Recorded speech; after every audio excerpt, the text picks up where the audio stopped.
Dear society, for over 1,000 years we've been screaming. Since the dawn of humanity, we've been screaming.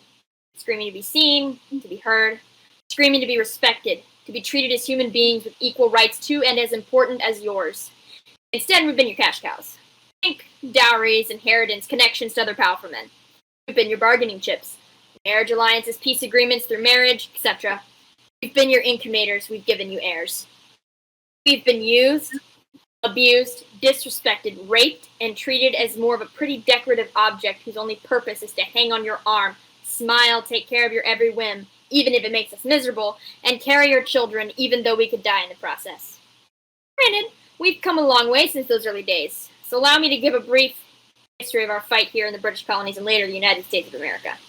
On March 31st, 1776, Abigail Adams wrote to her husband, John Adams, a founding father and the second president of our country and first vice president. She wrote to him, I long to hear that you have declared an independency. And by the way, in the new code of laws, which I suppose it will be necessary for you to make, I desire you would remember the ladies, and be more generous and favorable to them than your ancestors. Do not put such unlimited power into the hands of the husbands. Remember, all men would be tyrants if they could. If particular care and attention is not paid to the ladies, we are determined to foment a rebellion, and we will not hold ourselves bound by any laws in which we have no voice or representation. That your sex are naturally tyrannical is a truth so thoroughly established as to admit of no dispute. But such of you as wish to be happy willingly give up the harsh title of master for the more tender and endearing one of friend. Why then not put it out of the power of the vicious and the lawless to use us with cruelty and indignity with impunity?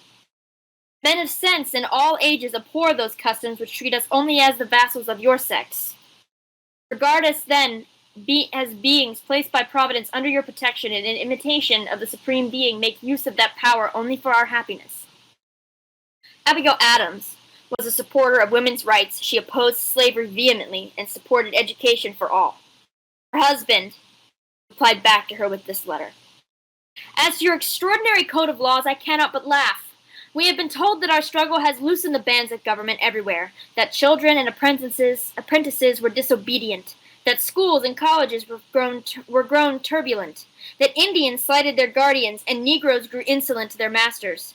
But your letter was the first intimation that another tribe more numerous and powerful than all the rest were grown discontented. This is rather too coarse a compliment, but you are so saucy I won't blot it out. Depend upon it, we know better than to repeal our masculine systems. Although they are in full force, you know they are little more than theory.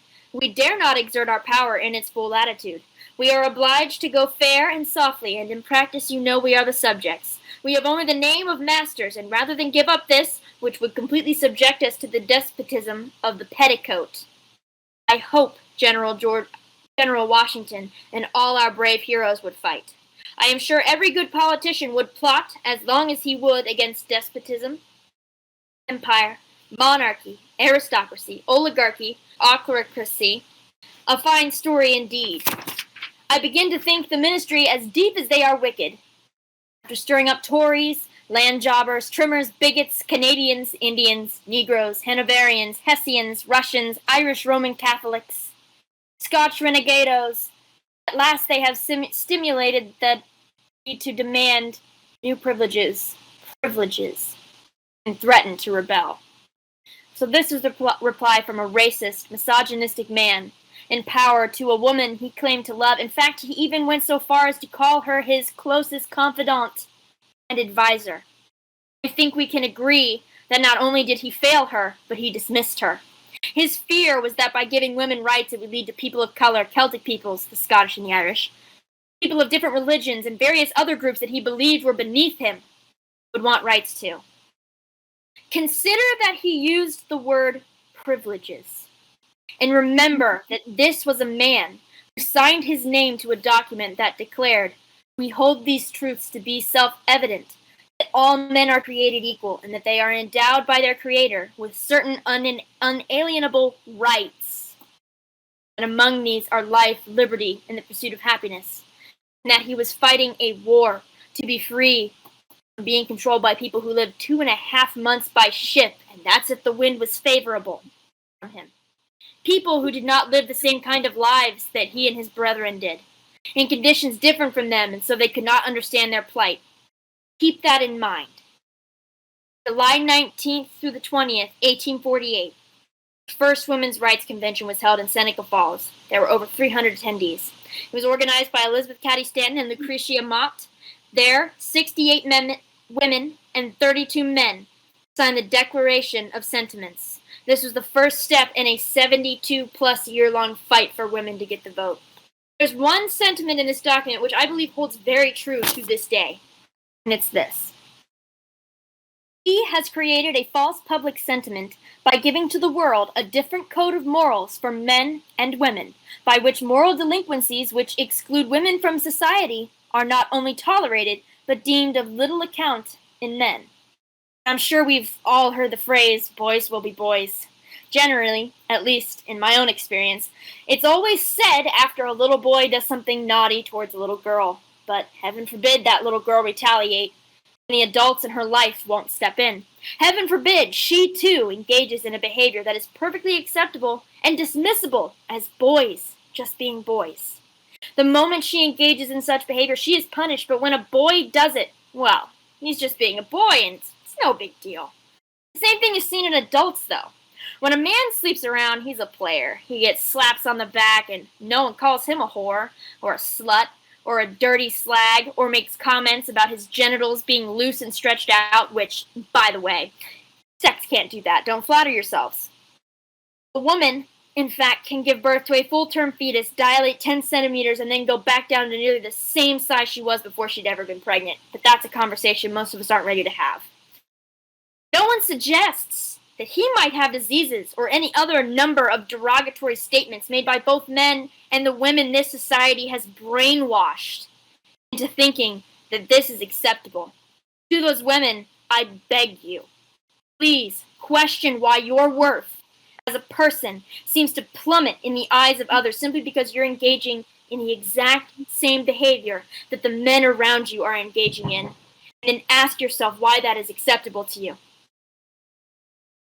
January 23rd, 1849, Elizabeth Blackwell became the first woman to receive a medical degree, despite the fact that nearly every one of her peers and medical professionals opposed it.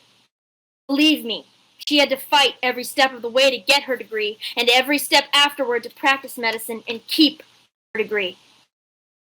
May 29th, 1851, Sojourner Truth, a formerly enslaved African-American woman, delivered her famous Ain't I a Woman speech at a women's rights convention in Akron, Ohio, and this is her speech.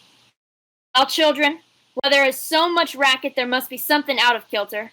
I think that twixt the Negroes of the South and the women at the North, all talking about rights, the white men will be in a fix pretty soon. What's all this here talking about? That man over there says that women need to be helped into carriages, lifted over ditches, and to have the best place everywhere. Nobody ever helps me into carriages or over mud puddles, or gives me any best place. And ain't I a woman? Look at me. Look at my arm. I have plowed and planted and gathered into barns, and no man could head me. And ain't I a woman? I could work as much and eat as much as a man when I could get it, and bear the lash as well. And ain't I a woman? I have borne 13 children, and seen most all sold off into slavery, and when I cried out with my mother's grief, none but Jesus heard me. Ain't I a woman? Then they talk about this thing in the head. What's that this they call it? And the member of the audience whispers, intellect. That's it, honey. What's that got to do with women's rights or Negroes' rights? If my cup won't hold but a pint and yours holds a quart, wouldn't you be mean not to let me have my little half measure full? Then that man in black there says women can't have as much rights as men because Christ wasn't a woman. Where did your Christ come from? Where did your Christ come from? From God and a woman. Man had nothing to do with him.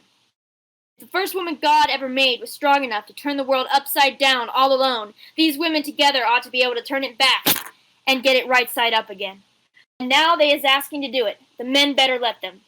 Obliged to you for hearing me, and now old Sojourner ain't got nothing more to say. I wish she was here to speak today. On August 18th, 1920, the 19th Amendment was finally ratified, giving women the right to vote in the United States. After decades of fighting, protesting, and yes, even through violence, women got the right to vote. However, something people may not have considered.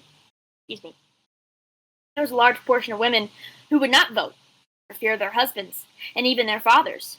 And in fact, I bet you some of those husbands and fathers dictated in which direction those women voted to because they were under the power of their husbands and their fathers. I would also like to point out that the 19th Amendment did not give all women the right to vote. Despite it all, women of color, immigrant women, and poor women faced barriers at the polls. Native Americans, both men and women, did not get the right to vote in this country, lands that they had inhabited thousands of years before the colonists, until the Snyder Act in 1924. Some Western states didn't even give Native Americans the right to vote until the 1940s and 1950s.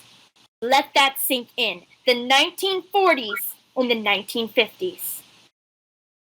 And since I'm starting to get a little long-winded here, I'm going to do a short list of more recent things. Until the Equal Credit Opportunity Act of 1974, banks were allowed and did deny unmarried women credit cards. 1974. Married women could get a credit card, but her husband was required to co-sign. Banks required single, divorced, or widowed women to bring a man with them to co-sign for a credit card. Some even discounted wages by 50% when calculating credit limits. That was only 48 years ago. 48 years. Until the Pregnancy Discrimination Act of 1978 was passed. If a woman got pregnant, she could be fired just because she was pregnant. That was only 44 years ago. In 1980, the EEOC finally decided that sexual harassment was a form of sex discrimination and could be gone after legally. The Civil Rights Act of 1964 set a basis, but it had to be decided later that sexual harassment was indeed a form of sex discrimination and therefore wrong. 1980 was the year that this country decided, yeah, this is wrong, and you should totally be able to pursue it, but it wasn't automatically wrong. It had to be decided in a court of law that this was wrong. Spousal rape was not criminalized in all 50 states until 1993. It wasn't until 1996 that 16 states repealed all exemptions, which there never should have been any exemptions, to spousal rape, and 33 states partially repealed their exemptions. Criminalization of spousal rape was 29 years ago. And exemptions, repealed or partially repealed, weren't until 25 years ago.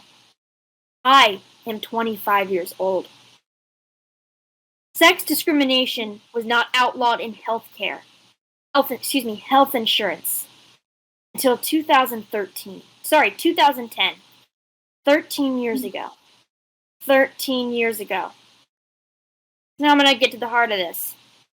In 1960, the FDA approved the first oral contraceptives for women. In 1965, the Supreme Court ruled in Griswold versus Connecticut that married couples have a right to privacy in their bedroom and the use of birth control, but single women could still be denied birth control. In 1972, the Supreme Court legalizes birth control for unmarried women in Eisenstadt versus Baird. It's a German name. In the 1970s, the Indian Health Services sterilized thousands of Native American women. Prior to that, they were sterilizing black women until 1973, when two African American sisters, Minnie Lee and Mary Alice Ralph, were sterilized, and it triggered a lawsuit and the national campaign to end sterilization abuse. In 1973, the Supreme Court ruled that the Constitution of the United States generally protected a woman's right to an abortion in Roe v. Wade. This struck down many states' laws against abortion. Today, June 24th, 2022, the Supreme Court overturned Roe v. Wade. This is a tragic day in the history for the women of our country. No matter what color, religion, or creed, natural-born citizen or immigrant, this affects every single one of us. Of course, with the exemption of the women in the lives of the rich and powerful. Their wives, daughters, and mistresses will always have access to abortion. This is a form of control. They're not going to stop here. They will go after women first because they think we won't fight back. Once they're through with stripping us of our power and our rights, they'll move on to our LGBTQ brothers and sisters. When they're through with them, they'll move on to other groups of people that they hate because they see them as a threat to their power and their worldview.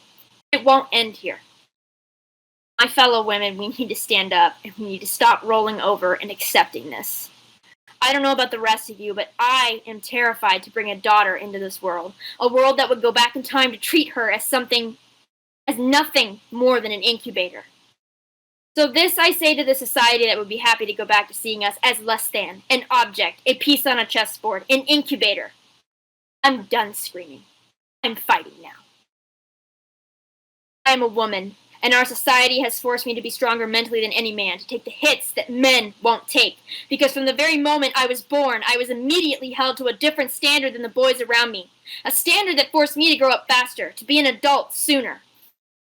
I am a grown woman now, and I won't stop until my own daughters can live in a world where they don't need to worry about a bunch of old men in power dictating what they can and cannot do with their own bodies. A body that is capable of doing more, withstanding more than a man's body ever could. I am a woman, and we are stronger, fiercer, and more powerful than you can ever imagine, and we're going to prove it. Sincerely, Lady M.